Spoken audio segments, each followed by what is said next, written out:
ютуберс.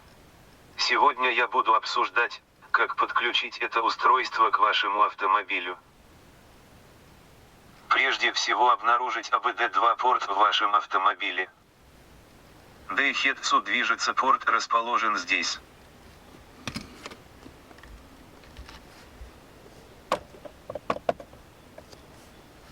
Подключите устройство в соответствии с формой порта.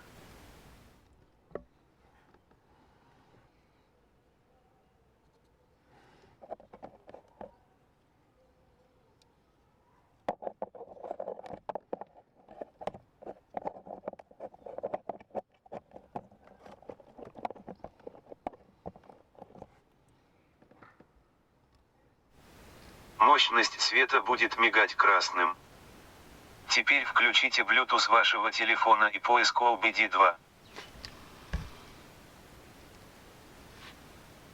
Пароль 1234.